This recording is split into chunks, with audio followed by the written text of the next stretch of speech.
Hey, c'est l'autre mon ami, c'est Bibadaboum, on se retrouve aujourd'hui pour un guide complet sur Enzo.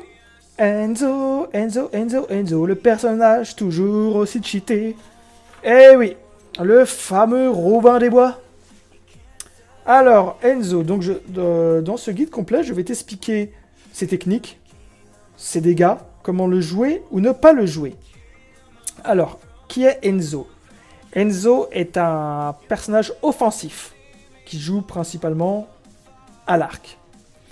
Enzo a 200 de PV, 0 d'armure, 0 de bouclier. Il peut monter à 200 de PV en ayant Torbjörn avec son E, Symmetra avec son E et Lucio avec son ulti.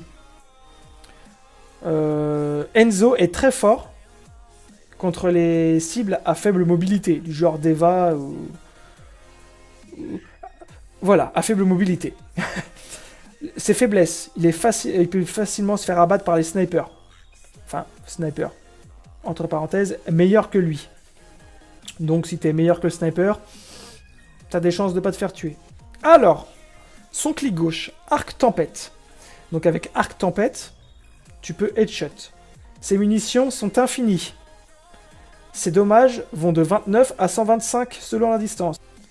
La vitesse de tir, ta vitesse de tir est de max 2 tirs par seconde. Si tu tires vraiment pas à fond en fait, tu fais une petite flèche qui... Bloup, tu vois, qui fait 2 mètres quoi. Avec 2 mètres, tu vas pas tuer grand monde. La durée du cast, donc la durée de arquer de ta flèche, peut aller de 0,5 à 1 seconde. Ensuite, flèche sonique. Donc ton shift. Donc avec, tu peux headshot. Ça a un cooldown de 20 secondes, une durée de 10 secondes, et tu infliges entre 29 et 125, tout dépend de la distance. Donc flèche sonique, qu'est-ce que ça fait? Ça permet de voir,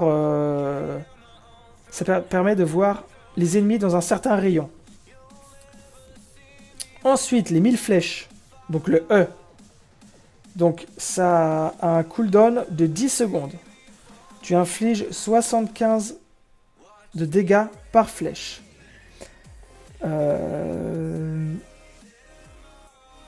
Donc la flèche initiale, donc ta première flèche, enfin, tu cliques E. La première flèche que tu vas balancer peut être shot, le reste non.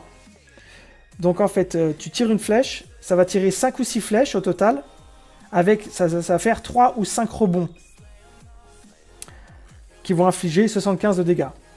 Donc c'est très utile. Soit tu as un ennemi qui est proche de toi, tu vises par terre, ça va rebondir, ou soit dans un couloir. Enfin, ça c'est vraiment technique à jouer après.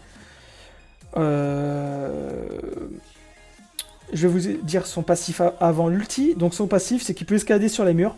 Par contre, il peut escalader sur les murs. Par contre, il peut pas utiliser un double jump, comme son frère Genji. Il peut juste grimper sur les murs. Ça peut être utile des fois pour flank. Et ensuite, son ulti, frappe du dragon.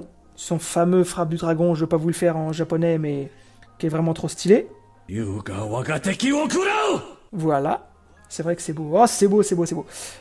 Donc son temps de cast est de 1,5 secondes.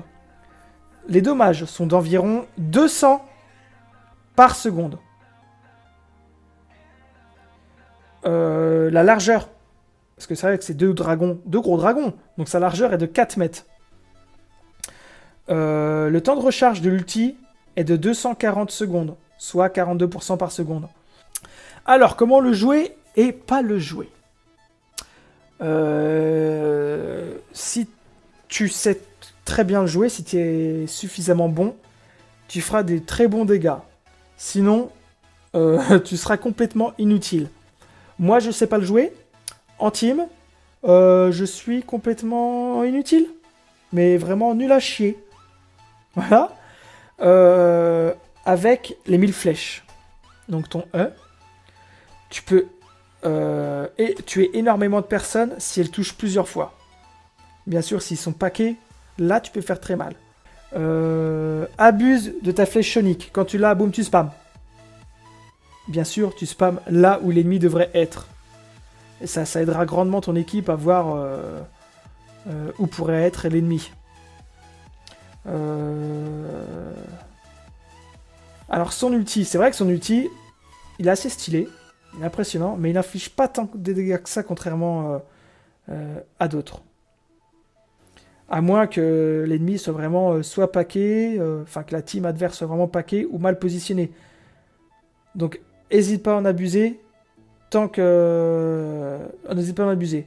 Parce que sa charge est assez rapide quand même. Contrairement à d'autres qu'on voit leurs ultis peuvent aller euh, de 300-400 secondes. Donc n'hésite pas, quand tu peux, tu flèches Sonic, si tu vois, hop, tu balances. Voilà, ensuite privilégie les headshots, ce qui va être difficile, je sais, mais tu infligeras 250 points de dégâts par tête. Donc, ce qui suffit largement pour tuer n'importe quel personnage dedans, mais ce qui suffit largement pour tuer autre qu'un tank. Donc voilà, bon bah sur ce, n'hésite pas à mettre un commentaire pour me poser des questions, j'essaierai de t'aider au possible. Donc voilà, donc n'hésite pas à mettre un pouce bleu et à t'abonner. Allez, salut!